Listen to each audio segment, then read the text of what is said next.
So now moving on to the stress portion of my assignment. So the first thing is definition of stress. So stress is defined as a state of mental or emotional strain or tension resulting from adverse or demanding circumstances. All of us feel stress as individuals, but in varying different degrees for different circumstances and situations. It is dependent on how the individual perceives the situation. An individual may feel a low amount of stress in a certain situation, and someone else may experience a high amount of stress in a repeated situation. This means that the stress is often subjective and situational, but it's common for people to experience even a small amount of stress in everyday life, everyday activities. So stress is caused by a main stressor. The stressor is defined as the main source of stress, anxiety, and arousal the individual feels at any one time. So, for example, a semi-final basketball game, might be the main source of anxiety and arousal for the person experiencing stress. So there's two different types of stress. There's eustress. So eustress is defined as a positive form of stress that has a beneficial effect on the individual. And it also increases intrinsic motivation, which is internal motivation. And athletes seek out eustress as it is said to give a sense of fulfillment.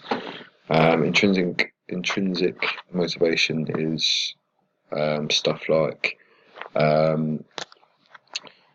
say, a football player wanted to play football, they would start to play football for the love of the game and not um, the external rewards such as money and stuff. It's more because they like to play it.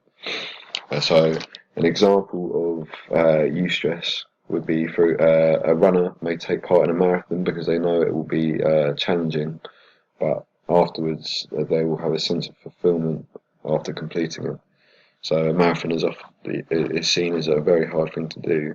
So when partaking in it, you know it's going to be a challenging thing, but after it's done, you'll feel a sense of fulfillment because you've completed something that's been challenging. And so distress is the opposite. This is a negative form of stress and is described as an extreme feeling of anxiety, nervousness, apprehension, and worry. And this is usually due to the fact that the person perceives themselves as not meeting their personal demands.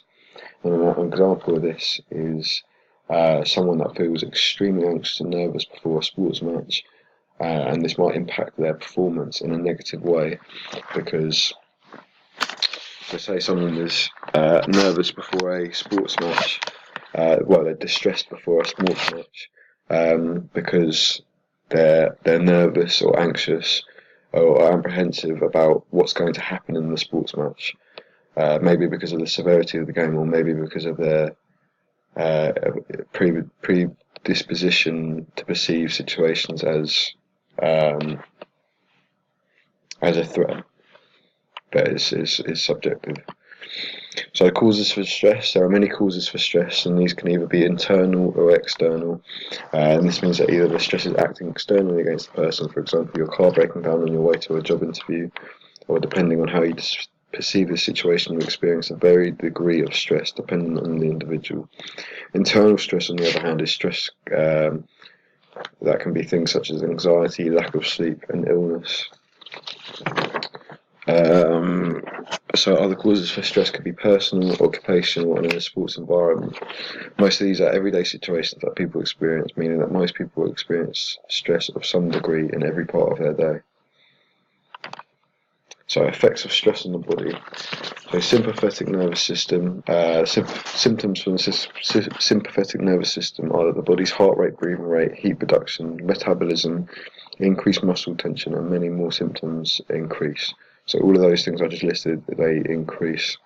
Whereas for the parasympathetic nervous system, while under stress, the parasympathetic nervous system effects on the body include decrease in heart rate, increased saliva production, decrease in breathing rate, decrease in body temperature, increased digestion rate, and many more symptoms. So stress in sports. The main stress in sport are fatigue, injury, competition, conflict, frustration, and climate. These situations happen all the time in sport, whether it's a training session or a match, these things are more than likely to occur when participating in the sport. So fatigue and injury, obviously, So say if a player becomes fatigued or injured, then they are not able to perform at a high level, and they may experience some sort of stress while not being able to meet their personal demands. So it can cause them distress. Competition. Someone could be stressed before a game because the competition level is high, and they are worried about not being able to perform because of the higher competition level. A conflict in a game. So this could be between a manager, two managers, or two coaches, player to player to referee, referee to coach, and obviously vice versa, depending on what happens in the situation. But this can cause stress for any number of reasons, but it may cause stress because within a team, if players have a conflict and they're not able to perform at a good enough level, if a referee, if a coach has conflict with a referee, they might have bad calls made against them, and it can also cause stress within the sport. Frustration is about not meeting the personal demands that they're making for themselves. So someone that they can see themselves not performing at the level they want to, and therefore they become frustrated and therefore stressed because they're not meeting what they want to do. So barriers to exercise. So there are many barriers stopping people from participating in sport, and these can be physical or psychological. These factors can also be personal, environmental, or activity related. So an example of a physical barrier to exercise may be that you have an injury which does not allow you to participate in an exercise. It's quite self-explanatory. An environmental, a psychological example would be if someone was not motivated enough to start an exercise, and this could be seen as a psychological barrier because they're not able to actually get themselves to exercise. A personal example may be that they do not enjoy exercising and therefore they do not want to participate. That's a personal problem with them. Environmental, they may not be able to access the accessibility may be low, so maybe they don't have a car, maybe they don't have enough money to actually participate in the sport. For example, MMA is going to be harder to get into because you'll need to have special training, whereas getting into football, all you need to do is buy a ball and then take it down to a park. So different things have different accessibility levels, and this may hinder people from doing certain sports. So moving down to the perceived susceptibility of the exercise can also affect the individual participating in said sport. Perceived benefits and perceived severity. So perceived benefits, so if the person doesn't think they're going to get anything out of the exercise, then they're most likely not going to actually participate. Perceived severity, so they may think it's too hard to do too challenging to do the exercise, so they may not participate because of that reason as well. Because if someone doesn't think it's going to be if someone doesn't think they're going to be able to do it, then they won't try at all, and this can be a psychological barrier for them not to participate. So moving on to my next part of the assignment. So to find out how many people experience these barriers to exercise, we've created a survey to find out what people experience when trying to exercise. The following questions were included in the survey.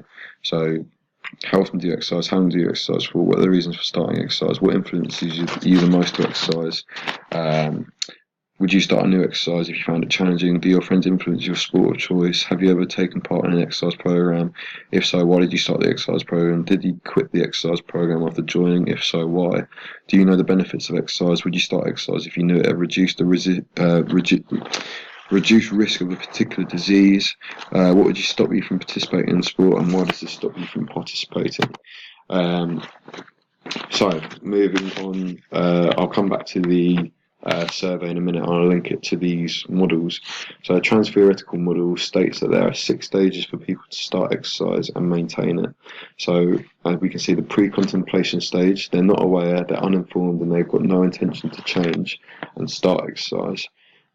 Contemplation stage, they're aware a problem exists and are thinking about changing. Preparation, intention to take action to change. Action, make modifications in their behaviour. So this is, for example, integrating a sports session into their daily life, maybe riding their bike to work or running to work, something like that. Maintenance, have made modifications to prevent themselves from stopping exercise altogether. And termination, which even means that they're fully self. They can carry on without thinking about it, or they have stopped exercise completely. So I'll explain my model. I'll explain my data in relation to this model. So when collecting data from the survey, we saw that 50% of the people were in action stage. So they made modifications in their behaviour. And because they said they exercised 3 to 4 times a week, and 15% of the people asked said they participated in a fitness program but ended it because they didn't find a beneficiary. This means that they're in the termination stage and they stopped exercising. A further 100% of people stated A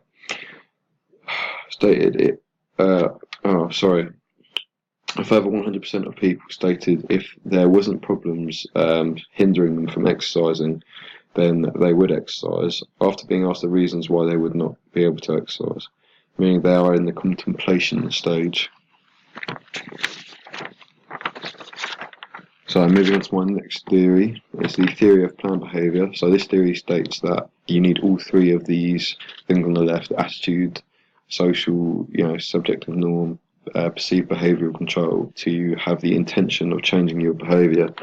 So 75% of people stated they would start exercise if their friends did, which is shown as one of the things needed to have the intent to change their behaviour. So this is the health belief model. So on the left we have perceived susceptibility of seriousness of disease. And this, as we can see, this model is basically based on what you believe to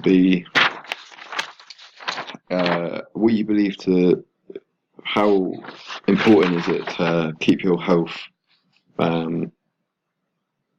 It's basically what you need to do to maintain a healthy lifestyle. So 100% of people said they exercise because of a reduced risk of disease, and also a further 100% said they knew the benefits of exercise, showing that they have the cues to action to make a change. So as we see on the bottom, the cues to action: education, symptoms, media information. So all of this means that you're going to find out if you actually are healthy and then need to make a change. So the perceived threat disease: if you don't think you have a big threat of getting a disease, you won't have a high likelihood of actually taking steps to avoid it. Age, sex, ethnicity, personality, all of these things come into play when thinking about if someone's actually going to change their lifestyle, and if the perceived benefits versus the barriers to behavioural change. So this means that are the barriers stopping you from doing it? Are they stronger than your want to be healthy? And this all goes into the likelihood of behavioural change. So 100% of people said that they would exercise because of the reduced risk of disease. That shows that people would rather exercise than not, even if it wasn't easy to exercise, even if there was barriers. And then 100% said that they knew the benefits, so they put the cues to action, they're educated on it, which means there's a higher likelihood of their behavioural change.